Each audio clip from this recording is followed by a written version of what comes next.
Ce livre est une déflagration. Je l'ai refermé et, sincèrement, j'ai eu du mal à dormir après. On ne sort pas indemne de cette lecture. On parle bien de l'instinct de mort de Jacques Messrine. C'est ça.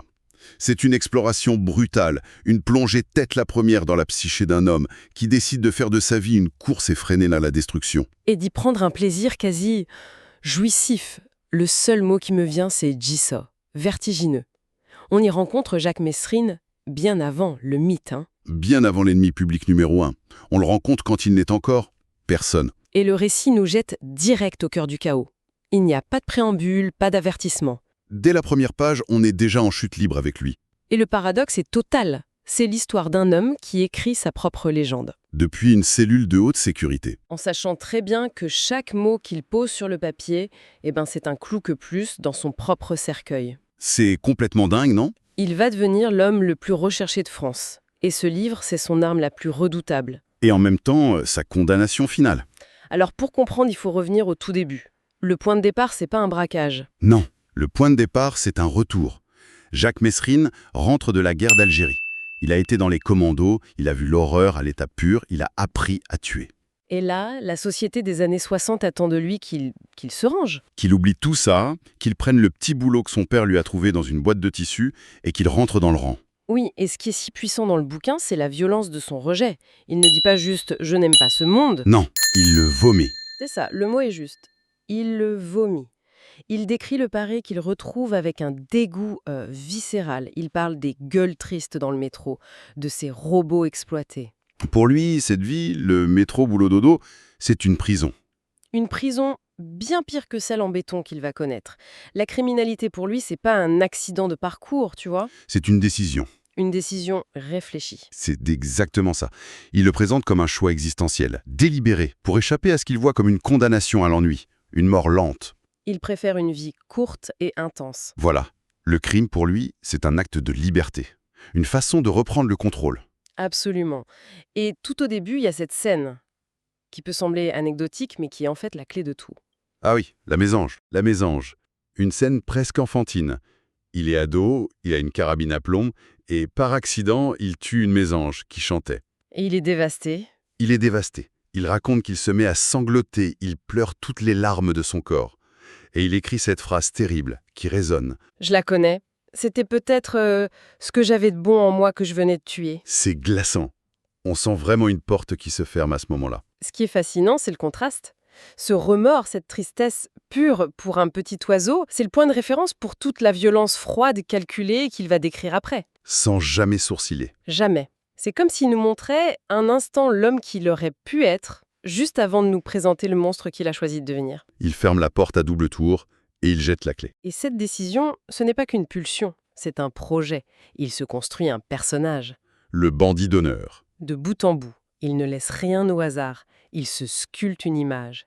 Il a un panache, un style, un code moral qui le placerait au-dessus du vulgaire criminel. L'exemple parfait, c'est quand il raconte son arrestation par le commissaire Broussard.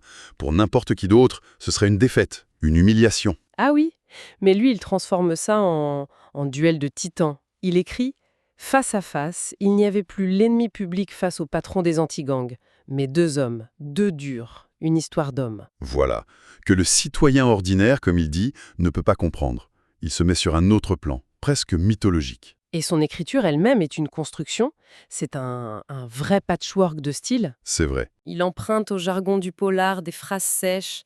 Puis la page d'après, il tombe dans la grandiloquence du roman sentimental quand il parle de ses compagnes.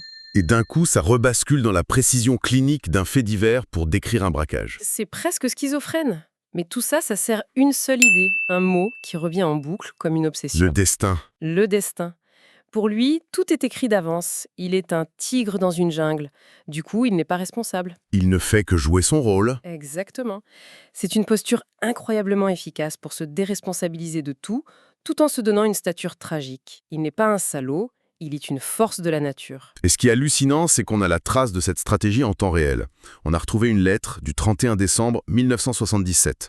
Il est en cellule à Fleury. Pendant que tout le monde fait le réveillon... Lui, il prépare son plan de bataille. Il écrit qu'il faut trouver un éditeur suffisamment courageux pour oser publier son manuscrit. Il anticipe le scandale. Il sait que ça va faire du bruit. Il ne fait pas que l'anticiper, il le cherche. Il le savoure. Il y a une autre lettre, juste avant la sortie du livre, où il jubile. On le sent presque rire en écrivant. Qu'est-ce qu'il dit? Il lance « Quel merdier a déclenché mon bouquin ?» Et il raconte, super fier, qu'il a entendu à la radio que Robert Badinter trouve ça scandaleux. Robert Badinter, quand même, ce n'est pas n'importe qui à l'époque. C'est une conscience morale, le plus grand pourfendeur de la peine de mort. Que lui s'endigne, pour Mesrine, c'est une consécration, une victoire absolue. Il comprend qu'il a réussi son plus grand coup. Plus fort qu'un braquage, plus fort qu'une évasion. Il grave sa légende dans le marbre depuis le fond d'une cage. C'est un acte de pouvoir total, diabolique. C'est là que les choses basculent, qu'elles prennent une autre dimension. Au début, il se voit comme un gangster de cinéma, un hors-la-loi à l'américaine. Oui, on sent l'influence des films noirs, l'aventure, l'argent facile. Mais il y a une rupture nette dans le livre, son incarcération dans les QHS, les quartiers de haute sécurité. Et là, il faut comprendre ce que c'était. Ce n'était pas juste une prison plus dure, c'était des tombeaux de béton. Conçu pour briser psychologiquement les détenus. Voilà, l'isolement total, le néon 24 heures sur 24, une tentative de déshumanisation. Et ça le brise. Au contraire, face à ça, il n'a que deux choix, la folie ou donner un sens à sa lutte. Il choisit la deuxième option. C'est là que sa révolte devient... Politique. C'est ça. Sa haine, qui était personnelle, devient une cause. Il n'est plus seulement un criminel, il se positionne en combattant. Un combattant contre des conditions de détention qu'il juge inhumaines. Le bandit se rêve en révolutionnaire. Et ce titre, ennemi public numéro 1, que les autorités lui donnent, il s'en empare. Il le retourne contre eux, ça devient un titre de gloire. Il n'est plus juste en dehors de la loi, il se revendique fièrement comme étant contre l'État. C'est une déclaration de guerre. Et c'est ce qui le rend si complexe pour l'époque. Il transforme le fait divers en affaire politique. Il devient un symbole de révolte pour une partie de la jeunesse post-68. Au point que le groupe de rock Trust, L'un des plus grands groupes français, met en musique des extraits de l'Instinct de mort. dans leur morceau culte, le mitard. Des milliers de jeunes chantaient les mots de Mesrine sans le savoir. Exactement, il a compris, diem avant tout le monde, comment hacker le système médiatique. Il ne subit plus l'actualité, il la fabrique. Donc à la fin de l'Instinct de mort, d'une certaine manière, il a réussi son pari.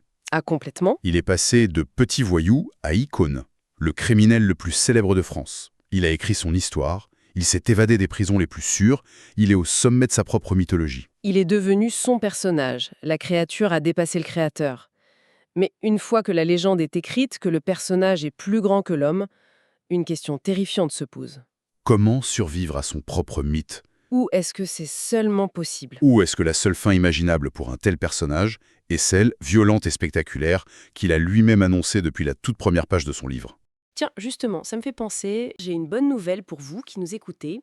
Ce livre est disponible sur Audible et vous pouvez le récupérer gratuitement en cliquant sur le premier lien dans la description. L'idée, c'est vraiment des narrations très immersives. Une narration professionnelle, bien incarnée, ça change absolument tout. La personne ne fait pas que lire, elle interprète, elle donne vie au texte. Ah tiens, super, en plus de la vidéo, il y a un livre audio. Si on veut juste le livre, le lien pour récupérer votre livre audio se trouve dans la description de la vidéo. Si vous avez apprécié le contenu, n'hésitez pas à laisser un petit pouce en l'air et à vous abonner à notre chaîne YouTube pour ne rien manquer des prochaines vidéos. Pour ma part, je vous donne rendez-vous très bientôt pour une prochaine vidéo. En attendant, je vous souhaite une excellente fin de journée ou une agréable soirée et à très vite.